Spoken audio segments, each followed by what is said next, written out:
Just months before the highly anticipated midterm elections, New York State is set to approve a new congressional redistricting map as early as today. The new map targets incumbent Republicans and could let Democrats pick up 3 House seats this November as they hope to hang on to their slim majority in Congress. Opponents are calling it an aggressive land grab gerrymander.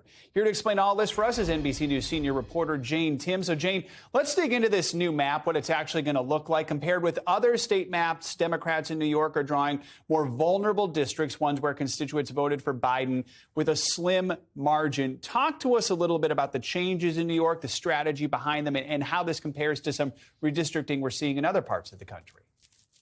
Yeah, so what we're seeing here in New York is that Democrats are just spreading their voters out between more districts.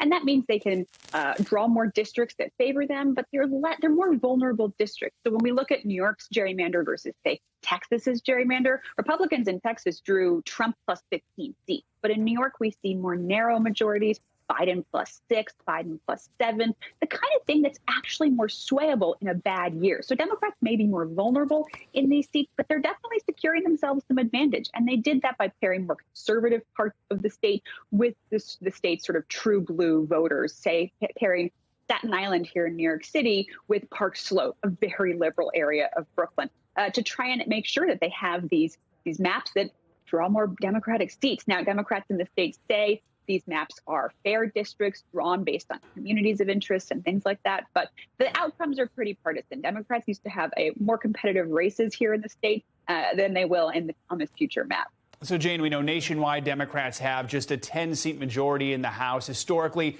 midterms are tough for the party in power, plus the president's approval ratings are low right now. So do New York Democrats think this new map could help Democrats maintain their majority in the House? You know, I don't think it's enough to keep Nancy Pelosi as speaker, but it's definitely they're trying to mitigate the damage they've seen in other states' redistricting plans. The Democrats definitely lost seats in states like Texas, but they're trying to just sort of mitigate the damage, cut their losses, and make it so they're as close as possible to having a fighting chance, I guess. And quickly, is there anything Republicans can do to stop this? Yeah, New York law says that you shouldn't draw super gerrymandered seats, that you shouldn't be benefiting one party or incumbents and candidates. So we'll see. Republicans could sue, and they have hinted at the fact that they might. As much as Democrats talk about hating gerrymandering on national scale, Republicans, who usually are okay with it, are not so okay with it here in New York. All right, Jane Timm, thanks for helping us break it down. We appreciate it.